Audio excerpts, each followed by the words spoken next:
Pero veíamos y escuchábamos y leíamos con cierta alarma que Oscar Atienza, médico que fue como una especie de médico guía en el momento más cruel de la pandemia, que nos contaba y que nos explicaba por qué era importante vacunarse, por qué era importante el tema del distanciamiento social, por qué era importante el tema de la utilización de barbijo. Hace unos días dijo, me preocupa la cantidad de gente que se está yendo a testearse. Lo tenemos en línea, ya lo tenemos en comunicación al doctor Oscar Atienza, si lo puedo saludar. Doctor querido, ¿cómo le va? Chelo Meloni, Germán y Ernestina, los saludamos. ¿Cómo anda aquí en la mañana del C? Hola, ¿qué tal? ¿Cómo están? Buen día. Gracias por la comunicación. Un gusto siempre charlar con ustedes. No, por favor, el gusto es nuestro. Doctor, me preocupa este Twitter que puso usted, esta comunicación en donde dice, veo más gente haciendo cola y más gente testeándose. Y me preocupa, ¿qué puede llegar a pasar?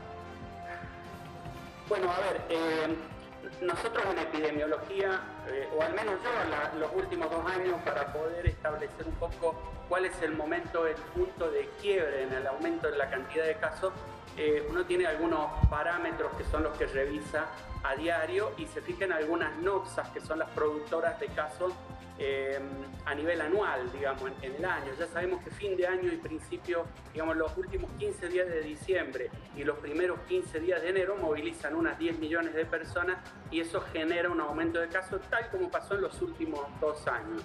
Después viene, a medida que avanza el año, viene la otra noxa generadora de casos, que es la escolaridad, ¿no?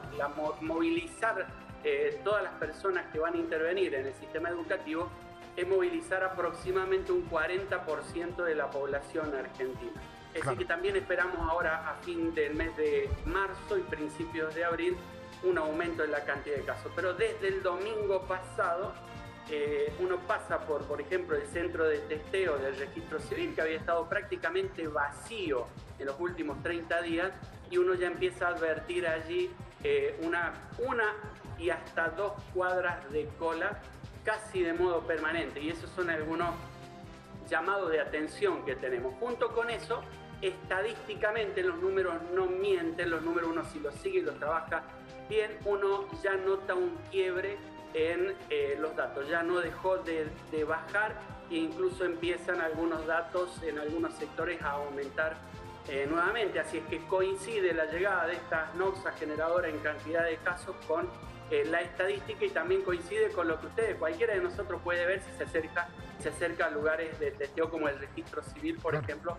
que muestra un poco este quiebre en la cantidad de casos. Doctor, eso también ayudado por el relax generalizado que hay, ya prácticamente no se usa barbijo, hay reuniones por donde uno mira, es decir, hay un comportamiento social y una idea generalizada de que la pandemia pasó que también va a ayudar a que aumente la cantidad de casos. Si Grabovac, el ministro de Educación, lo hubiese llamado a usted, consultándole por la no utilización de barbijo de los chicos en educación física, ¿qué recomendación le hubiese dado usted?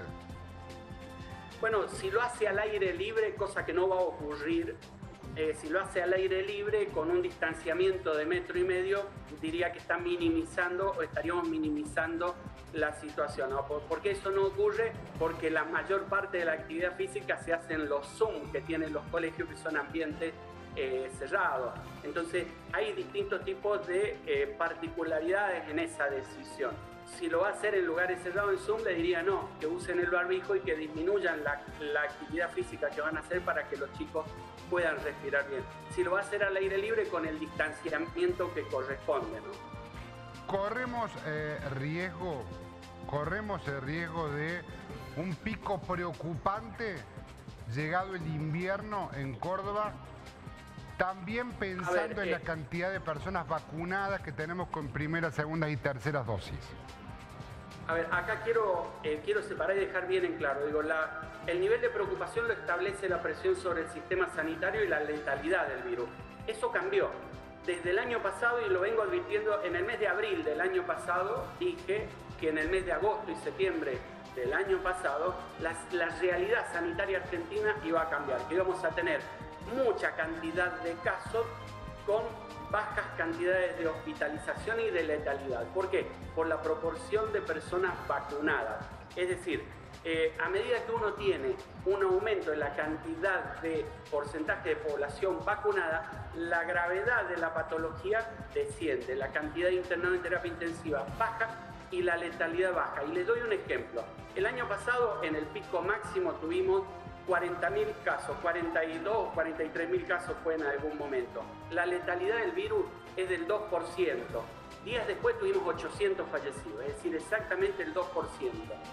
En este mes de enero tuvimos algunos días con 159.000 casos y muchísimos días con 140.000 casos. Deberíamos haber tenido 3.000 fallecidos diarios y tuvimos apenas 300. Digo apenas y con todo el respeto que significa hacia esas 300 personas que mueren por día, pero la letalidad bajó a un 10%.